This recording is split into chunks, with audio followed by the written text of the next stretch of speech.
یہ کہانی ہے خوشحال خان خٹک کی، جو آج بھی پشتون کے لیے غیرت اور آزادی کی نشانی ہے۔ You may triumph in the field of battle for a day. ایک ایسا شخصیت جس نے اپنی تلوار سے تاریخ لکھی اور اپنے قلم سے پشتونوں کے ذہنوں کو روشن کیا۔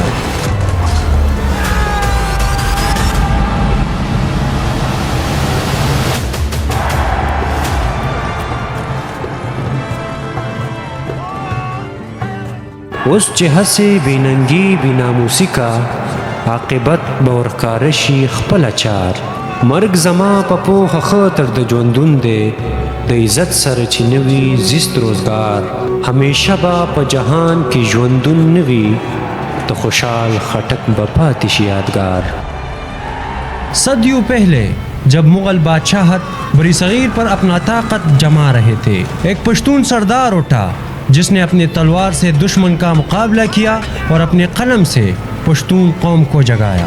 1613 میں اکوڑا خٹک نوشہرہ کے علاقے میں خوشحال خان خٹک پیدا ہوئے۔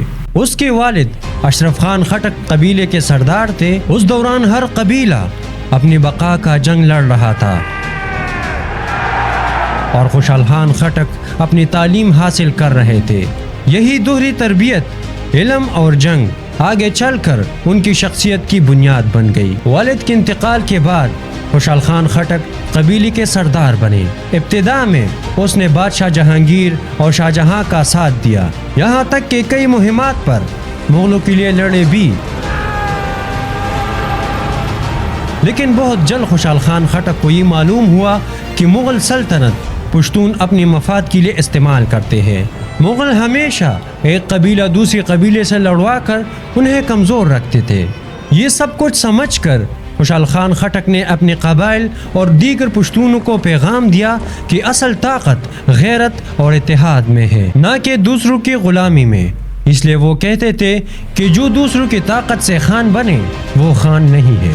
لیکن یہ سوچ اور یہ الفاظ مغلوں کے لیے خطرہ تھا۔ اورنگزیب عالمگیر نے خوشحال خان پر شک کیا اور اسے گرفتار کر کے گوالیار قلعے میں برسوں تک قید رکھا۔ قید کی سختیاں اور تنہائیاں اکثر انسان کو توڑ دیتے ہیں، مگر خوشحال خان کو انہوں نے اور مضبوط بنایا۔ وہ ایک عام سردار سے ایک انقلابی رہنما میں بدل گئی۔ زندان میں ہی اس نے ایسے اشعار لکھی جس نے پشتونوں کی دلوں میں آزادی کی آگ بڑھکائی۔ خوشحال خان خٹک کی کچھ الفاظ تھے: ز خوشحال تور پلاس کفن پغاڑ برا پاسم که خبر شم چې پښتون د چا غلام شو، د افغان په ننګ می وتړل توره ننگیالے د زمانی خوشحال خٹک یم۔ کہ وہ سر ہی کیا جو دشمن کے خون سے رنگے نہ ہو، وہ تلوار ہی کیا جو آزادی کے لیے نہ اٹھے۔ یوں قید نے اس کے اندر کے شہر کو ایک ایسے لیڈر میں بدل دیا کہ وہ صرف اپنی قبیلے کے لیے نہیں بلکہ پوری قوم کے لیے سوچتا تھا۔ قید سے نکلنے کے بعد ان کی شاعری نے ایک نئی شکل اختیار کی۔ اب یہ محض صرف ایک جذباتی کلام نہ تھا بلکہ بیداری کا منشور تھا۔ انہوں نے پشتو زبان کو عزت بخشی اور اپنے اشعار میں یہ واضح پیغام دیا کہ تعلیم کے بغیر قوم غلام رہتی ہے، غیرت کے بغیر پشتون نہیں رہتا، غلامی کی زندگی موت سے بدتر ہے۔ ان کے اشعار میں پہاڑوں کی شان،